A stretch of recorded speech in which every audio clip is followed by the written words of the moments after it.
She told the most powerful man in the realm she wasn't interested. What she didn't know was that the stranger she'd been arguing with for the past 20 minutes wasn't just some arrogant noble passing through her village. He was Marcus Valdrin, the Alpha King. And in his world, fate didn't care about her relationship status. The rain had been falling for 3 days straight when he walked into her tavern.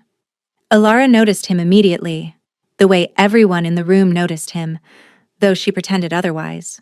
He was too tall, too broad, took up too much space in the doorway like he owned everything his shadow touched.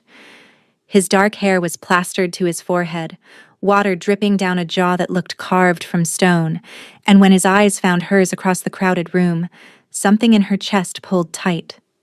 She ignored it. She'd gotten good at ignoring things, feelings, instincts. The whispered voice in the back of her mind that had been dormant for 23 years and suddenly wouldn't shut up. Mine, it said, as the stranger shook rain from his traveling cloak. Mine. Alara grabbed a rag and started wiping down the bar with unnecessary force. Absolutely not. He made his way through the tables with the kind of quiet authority that made people move without being asked. 2 men flanked him, both wearing expressions of barely concealed amusement as they watched him approach the bar. Guards, she realized. Or friends. Maybe both. The stranger stopped directly in front of her, and the pull in her chest became a yank. His eyes were the color of winter storms, gray with flecks of silver that seemed to shift in the firelight.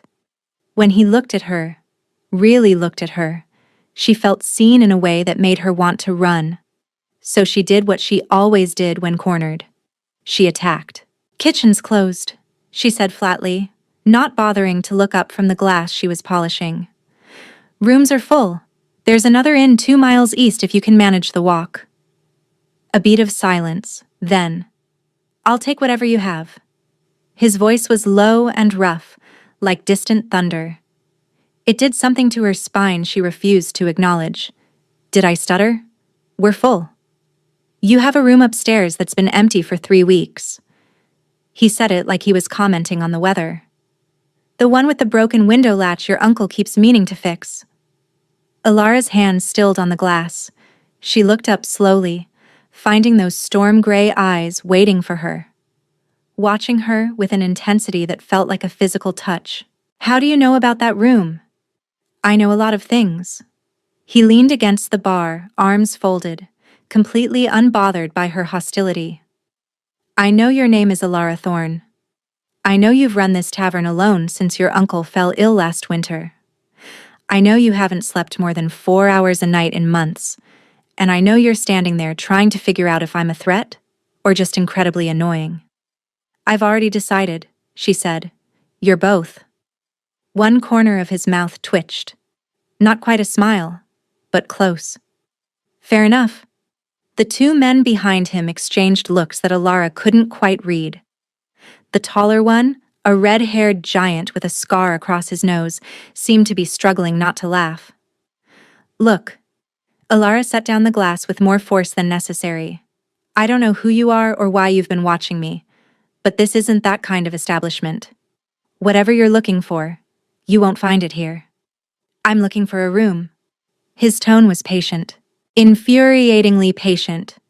"And maybe a meal that isn't whatever's been sitting in that pot for the past 6 hours. The stew is fine. The stew is a war crime against vegetables." Before we continue, please take 2 seconds to like this video. It tells me you want more stories like this. Alara felt her eye twitch. In 5 years of running this tavern, through droughts and floods and the occasional bar fight that ended with someone thrown through a window, she had never met anyone who could get under her skin this quickly. "Get out," she said. "No." The word hung between them. Simple. Absolute. Like he'd never heard the concept of being refused. "Excuse me?" The stranger straightened to his full height, which was considerable, and Alara had to tilt her head back to hold his gaze. A mistake, she realized too late. This close, She could see the fine lines at the corners of his eyes, the shadow of stubble across his jaw, the way his pupils dilated when he looked at her. "I'm not leaving," he said quietly. "And before you reach for that knife you keep hidden under the bar, you should know that I'm not here to hurt you. I'm not here to take anything from you. I'm here because 3 nights ago, I felt something I haven't felt in 32 years of living." His voice dropped lower. "I felt my mate call to me, and it led me here. To you." The world tilted. Alara gripped the edge of the bar, her knuckles going white. She knew the word. Everyone knew the word. In a world where wolves walked among humans, where the old magic still pulsed beneath the earth like a second heartbeat, the concept of fated mates was as real as the rain falling outside. But it wasn't supposed to happen to her. "No," she heard herself say. "That's not possible. I don't have—" "You do." He reached across the bar, his fingers brushing against the inside of her wrist. The touch was feather-light, barely there, and yet it sent a shock through her entire body. Heat and recognition, and something that felt terrifyingly like coming home. "You've been suppressing it, hiding it, but I can feel it, Alara. The bond between us. It's real." She yanked her hand back like she'd been burned. "I don't do relationships." The words came out harder than she intended, sharp with years of practice. Every man who'd tried to court her, every gentle suggestion from well-meaning villagers about finding a husband, settling down, letting someone take care of her. She'd rejected them all. Relationships meant vulnerability. Vulnerability meant pain. And Alara had had enough pain to last several lifetimes. The stranger studied her for a long moment. Then, slowly, impossibly, he laughed. It was a warm sound, rich and genuine, and it transformed his severe features into something almost boyish. His guards stared at him like he'd grown a second head. "Good," he said, still chuckling. "We're getting married." Alara's mouth fell open. "Did you not hear what I just said?"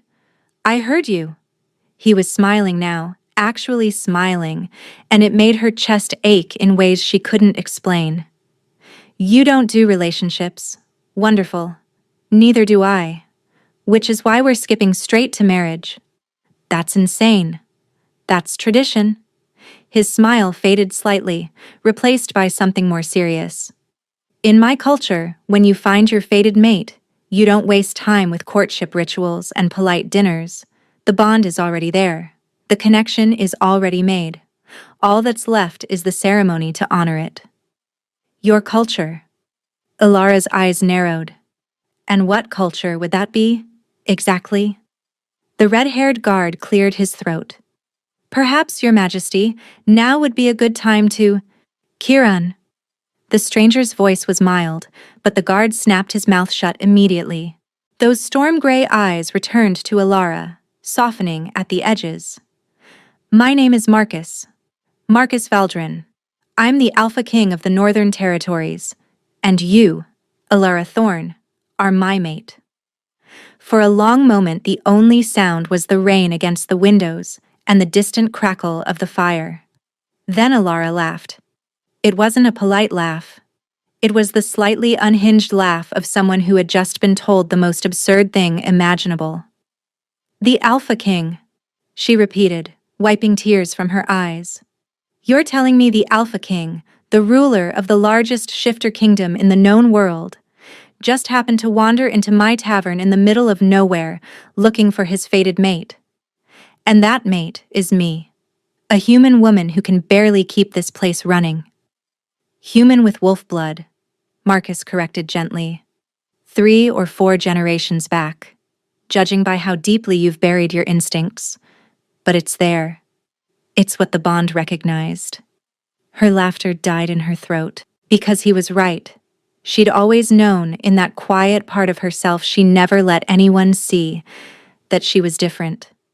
That the restlessness in her blood, the way she could sometimes sense things before they happened, the dreams of running through forests under a silver moon, it all meant something.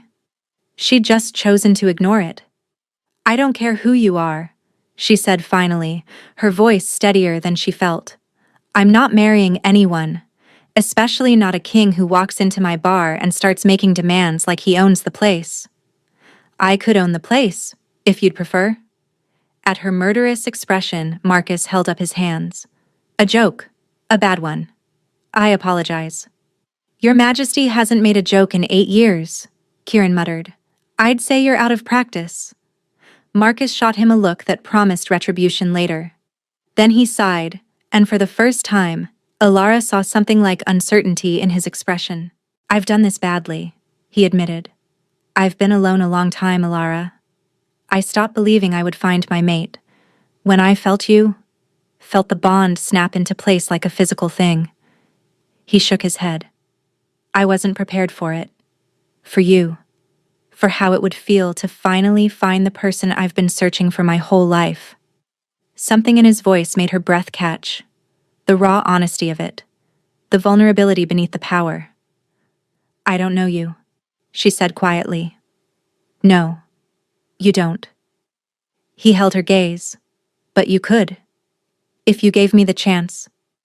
The rain continued to fall. Somewhere in the tavern, someone dropped a glass and cursed softly. Life went on, ordinary and unchanged, while Alara stood at the center of something extraordinary and tried to remember how to breathe. One night, she heard herself say, You can stay one night. We'll talk. But I'm not promising anything, and if you try to... Thank you. The relief in his voice was palpable. That's all I ask. She led them upstairs to the room with the broken latch, her hands trembling slightly as she unlocked the door.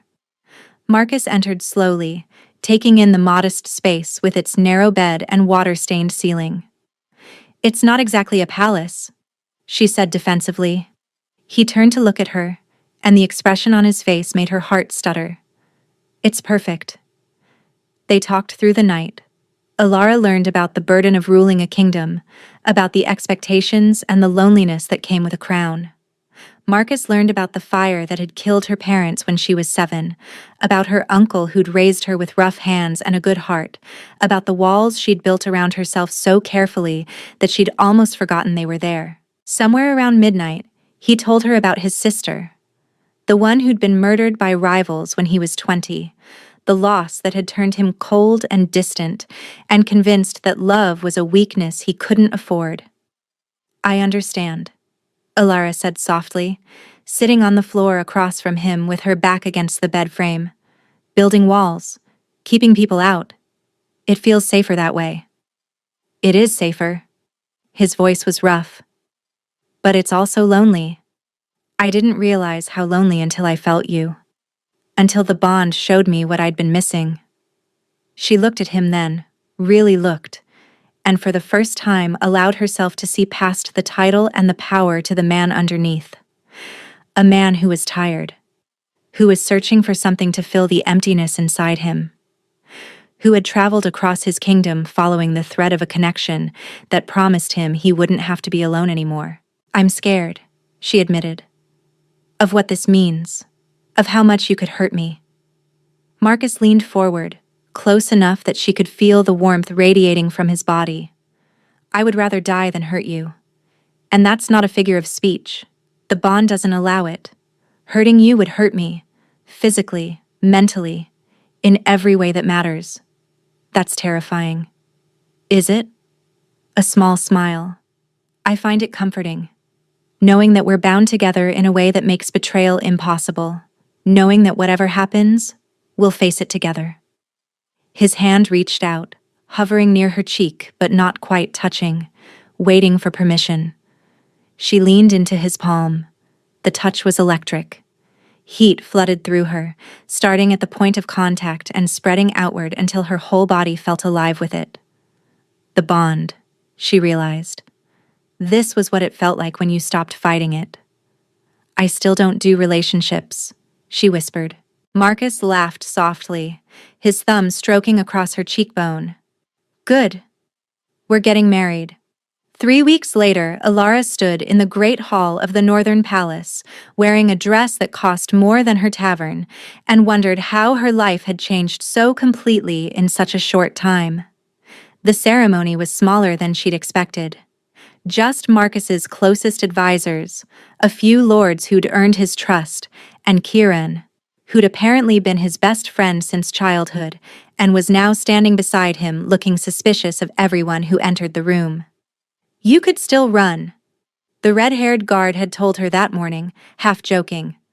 "I'd give you a 5-minute head start before I came after you." "You'd catch me in 2?" "Probably, but it would make for an interesting story." Now, standing before the gathered crowd with Marcus's hand warm in hers, Alara realized she didn't want to run. Somewhere between that first night in her tavern and this moment, she'd stopped fighting the inevitable. The bond hummed between them, golden and bright, visible to those with the eyes to see it. When the officiant asked if she would take this man as her mate, her partner, her king, her voice didn't waver. "I will." Marcus's smile when he kissed her was the most beautiful thing she'd ever seen. The months that followed were not easy. There were those who resented a human woman on the northern throne, who questioned the king's choice and whispered about influence and manipulation. There was Lady Isolde, who had expected to be Marcus's queen and made her displeasure known through 1,000 small cruelties. There were nights when Alara lay awake questioning everything, wondering if she was strong enough for this life. But there was also Marcus. Always Marcus, who held her when the doubts became too loud, who stood beside her in council meetings and deferred to her judgment on matters of the common folk, who taught her the history of his people with patience and pride, who looked at her every morning like she was the miracle he'd stopped believing in. "You're staring," she told him one night, 3 months into their marriage. They were curled together in bed, the fire crackling low, and she could feel his eyes on her even in the darkness. "I'm admiring. It's unsettling." "You'll get used to it." He pulled her closer, his lips brushing against her temple. "I plan to spend the next several decades admiring you. Consider this practice." She smiled against his chest. "Several decades seems optimistic. Wolves live a long time, and you're not as human as you thought." His hand found hers, fingers intertwining. "The bond is changing you, making you stronger, more connected to the old magic." She had noticed the enhanced senses, the increased stamina, the way she could sometimes feel Marcus's emotions like they were her own. It should have frightened her. Instead, it felt like becoming the person she was always meant to be. "I love you," she said quietly. The words still felt strange on her tongue, but she was learning to say them, to mean them without terror. Marcus went still beneath her. Then his arms tightened, crushing her against him. "I know," he breathed into her hair. "I can feel it through the bond, but hearing you say it..." His voice broke slightly. "That's something else entirely." "Good." She tilted her head up to kiss him. "You should know by now that I'm full of surprises." The crisis came on a winter morning, 6 months into their marriage.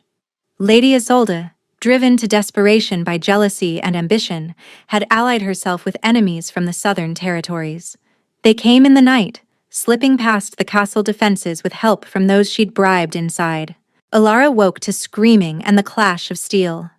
"Stay here," Marcus commanded, already reaching for his sword. His eyes were wild, torn between the battle calling him and the mate he couldn't bear to leave unprotected. "No." She grabbed his arm. "I'm coming with you." "Ilara." "I'm not that frightened barmaid you met in a tavern anymore." She met his gaze steadily. "You made me a queen. Let me act like one." For a moment she thought he would argue.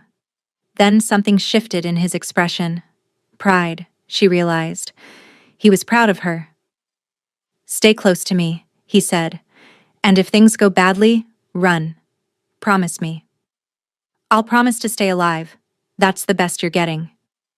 They fought their way through the castle together, Marcus cutting a path through the attackers while Alara used the dagger he'd given her on their wedding night. She wasn't graceful or trained, but she was fierce, and every enemy that tried to separate her from her mate learned quickly that she wouldn't be taken easily. They found Lady Isolde in the throne room, a sword at Kieran's throat. "Your Majesty," she purred, her beautiful face twisted with hatred. "So good of you to join us. I was just explaining to your guard captain that things are going to change around here." Marcus's power rolled off him in waves. The air crackled with it, cold and dangerous. "Let him go, Isolde. This is between us." "Oh, I don't think so." Her grip on the sword tightened. "You humiliated me, passed me over for a human peasant with dirt under her fingernails. Did you think I would simply accept that? Did you think I would watch her sit in the seat that should have been mine?" "Isolde." Elara stepped forward, ignoring Marcus's sharp inhale. "You're right. You were humiliated. You were hurt. And I'm sorry for the part I played in that, however unintentional." The other woman faltered slightly. "You're apologizing?" "I'm acknowledging your pain. There's a difference." Elara kept her voice calm, gentle, the way she used to speak to frightened travelers at her tavern, the ones who came in from the cold with wild eyes and shaking hands. "But this isn't the answer. Hurting people won't give you what you want. It won't make you feel better." "How would you know what I want?" "Because I've been where you are." She took another step forward, angry, hurt, convinced that the world owed me something it wasn't delivering. But the walls you build to protect yourself become a prison eventually, and the only way out is to stop fighting long enough to let someone in. Isolde's hand trembled. Tears were streaming down her face now, cutting tracks through her perfect makeup. "It's too late for me. I can't. It's not too late." Elara was close enough now to touch her. "Put down the sword. Let us help you." The moment stretched, thin as spider silk. Then, slowly, Isolde lowered her weapon. Kieran moved like lightning, disarming her and pinning her arms behind her back. But when he looked at Elara, there was something new in his eyes. Something like respect. "Remind me never to underestimate you," he said. Marcus was at her side in an instant, his hands running over her face, her arms, checking for injuries that weren't there. "Never do that again," he growled. "Do you understand? Never." She needed compassion more than punishment. She could have killed you. But she didn't. She took his face in her hands, feeling the terror still vibrating through the bond. "I'm here. I'm safe. We're both safe." He kissed her then, desperate and fierce, in front of his guards and the subdued prisoners and anyone else who cared to watch. When he finally pulled back, his forehead resting against hers, his voice was ragged. "I can't lose you. I've lost too many people I love. I can't." "You won't." She kissed him again, softer this time. "I'm not going anywhere. We're bound together, remember? For better or worse." "Mostly worse, it seems." "Mostly worse," she agreed. "But I wouldn't trade it. Not for anything." 2 years later, Elara stood on the balcony of their chambers, watching the sun rise over the northern kingdom. Below, the castle was beginning to stir. Servants moving between buildings, guards changing shifts, the ordinary rhythms of a world that had become home. Arms wrapped around her from behind, pulling her back against a warm chest. "You're up early," Marcus murmured into her hair. "Couldn't sleep. Someone kept me up half the night." "I distinctly remember you starting it." She smiled, leaning into him. "Lies. All lies." His hand slid down to rest on her stomach, which had just begun to show the gentle curve of early pregnancy. They hadn't announced it yet, wanting to keep the joy between themselves for a little while longer. But Kieran knew, of course, and the palace healers, and probably half the kitchen staff, given how much cheese she'd been consuming lately. "Are you happy?" Marcus asked quietly. She turned in his arms, looking up at the man who had changed everything, who had walked into her tavern 2 years ago and refused to leave, who had seen past her walls and her fears and her certainty that she was better off alone. I don't do relationships, she said solemnly. He laughed, the sound vibrating through her. Good. We're married. Apparently. She rose on her toes to kiss him. And yes, I'm happy. Deliriously, terrifyingly, completely happy. That's a lot of adverbs. I'm an overachiever. They stood there together as the sun continued to rise, wrapped in each other and the bond that hummed between them, golden and strong and eternal. Whatever came next, whatever challenges the future held, they would face it together. Because that was what mates did. That was what partners did. That was what love, in the end, always demanded. And Alara, who had spent so many years convinced she was better off alone, had finally learned that the bravest thing she could do was let someone in. Thank you so much for listening to my story. Where are you listening from? Let's meet in the comments. I love hearing your thoughts. And if you'd like to support me, please subscribe. It's free, and it helps more people hear these stories.